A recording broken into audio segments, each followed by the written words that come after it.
남편의 이 중독에 대해서 우리가 잠깐 생각해 볼 필요가 있을 것 같습니다. 중독이라고 하면 어원이 동의하는 것, 양도하는 것이라는 뜻이 됩니다. 그래서 처음에는 내가 필요에 의해서 그걸 하다가 나중에는 그게 지배당해서 그냥 노예처럼 살아가게 되는 게 이 중독의 어떤 증상인데, 지금 남편이 보이는 게 어떤 약속을 하더라도 시간이 나거나 조금만 틈만 생기면 그냥 게임으로 달려가는 건데요. 그래서 인터넷 중독이라고 얘기를 할 때는 이 인터넷 사용으로 인해서 사회적으로, 가정적으로, 그리고 일상생활에 문제가 생길 때 이때는 중독으로 생각을 할 수 있다는 거죠. 그리고 또 하나는 나와 가족이 이게 심각하구나 하는 이런 인식이 들었을 때 이 중독으로 볼 수 있는데, 일반적으로 사회적으로 내가 직장 열심히 다니니까 이거 문제 아니라고 생각을 하지만 지금 가정은 파괴될 정도로 이렇게 위기에 처해 있기 때문에 심각한 중독 증상이 이렇게 맞습니다. 그래서 정신과에서도 충동 조절 장애나 그다음에 인터넷의 그 병적인 인터넷 사용이라는 그런 진단을 붙이기도 하고요. 또 하나는 중독에서 중요한 증상이 두 가지가 있는데, 하나는 뭐냐면 내성이 생긴다는 겁니다. 그래서 옛날만큼 기쁨, 즐거움을 누리기 위해서는 점점 더 많이 사용을 해야 된다는 거하고, 두 번째는 금단 증상이 나타난다는 거죠. 이걸 그만두거나 줄이려고 하면 점차점차 많이 불안해지고 그래서 꿈에서도 이런 게 그 인터넷을 사용하는 그런 꿈도 꾸게 되고 하는 그런 게 계속 반복된다는 겁니다. 맞아요. 선생님 말씀 들으면 지금 남편분은 중독이 확실한 것 같아요. 근데 이제 남편이 본인을 변호하는 입장을 이제 들어보면은 내가 언제 술을 다른 사람처럼 많이 마시냐, 내지는 바람을 피냐, 여자를 만나냐, 이런 걸로 막 변호를 하는데, 아내는 지금 그걸 말이라고 하냐 막 소리 지르고, 이게 약간 이제 악순환이 지금 계속되는 그런 느낌이 있는 것 같아요. 부부 불화에 실질적으로 갈등의 소인이 있어서 그것 때문에 겪는 아픔도 있지만요, 지금처럼 어느 갈등 상황에 대해서 부부가 서로 가진 생각이 너무 차이가 날 때도 이건 굉장히 심각한 부부 불화를 일으키고 있거든요. 그래서 이 부부가 보여주는 어떤 두 사람의 마음을 이렇게 살펴보시면 좋겠습니다. 첫 번째로 남편과 아내의 지금 생각하는 차이인데요.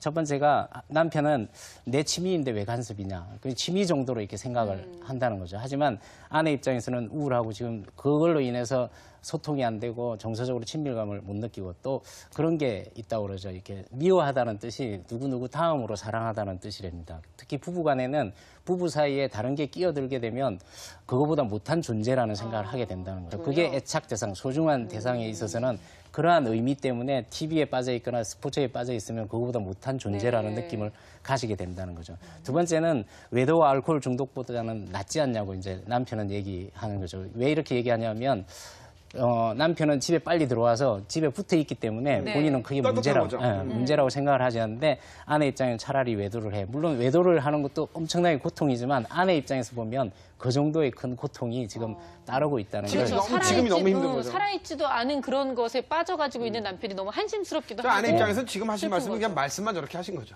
거기다가 왜 이런 얘기를 하냐면, 외도라 그러면 명확하게 이게 문제라는 게 드러나서 서로 이렇게 뭔가 그 문제를 가지고 이렇게 고민을 할 수 있는데, 이 게임은 문제가 아니라고 자꾸 생각을 하기 때문에 그냥 오락 좀 하는 건데 오락실에서 오락하는 건데 이렇게 생각할 수 있으니까. 그다음에 세 번째는 부인이 잠들고 난 뒤 게임은 괜찮죠. 너 자는데 내가 하는 걸 왜 간섭하냐, 이렇게 얘기하는데, 아내 입장에서는 나와 1분도 못 있고 게임만 하는 남편이 싫다는 거죠. 왜냐하면 남편이 밤새 게임을 하고 나서 그 다음날 함께 있는 시간에는 졸고 있거나 나를 소중하게 생각하는 느낌이 들지 않고 그냥 혼자 이렇게 지쳐있는 그런 모습인데, 게임할 때만 반짝반짝 이렇게 빛이 나서 하는 걸 보면 훨씬 더 실망을 하게 되고, 내가 이렇게 가치가 없구나 하는 그런 생각을 하게 돼서 1분도 못 있고 게임만 찾는 그런 남편이 싫다는 거죠. 그래서 전체적으로 느낌은 뭐냐면, 내가 남편한테 전혀 소중한 사람이 아니구나 하는 그런 생각 때문에 고통이 따르고 있습니다. 그래요. 근데 솔직히 게임을 안 해본 남자는 없잖아요. 저희도 한번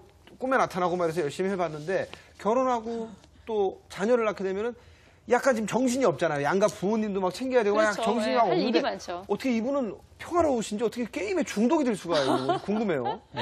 보편적으로 보면 결혼하고 나서 게임으로 바로 가는 경우는 없고요.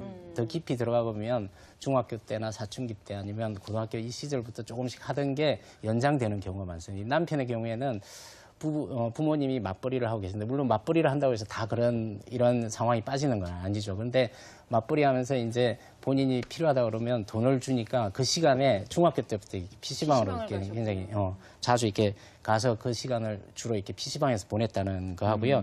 그다음에 아내 얘기로는 시댁에 가면 가족들이 전혀 이 아들이 둘이 있는데 전혀 대화는 없이 그냥 TV를 지켜보고 있거나 가족 간의 대화가 전혀 없었다는 게 이제 가정 분위기였습니다. 그리고 대학 시절에도 주로 이렇게 PC방을 자주 찾아갔고 연애할 때 아까 말씀드렸지만 PC방을 함께 가서 이렇게 게임을 했는데 그때는 이게 이렇게 심각할 정도로 아내도 생각을 하지 못했다는 그죠. 아내도 거죠. 뭐 자녀가 없었으니까 옆에서 같이 오락을 했으니까 이런 줄 모르고. 그렇죠. 남편분은 중학교 때부터 PC방을 다녔기 때문에 연구원이 되시긴 했네요.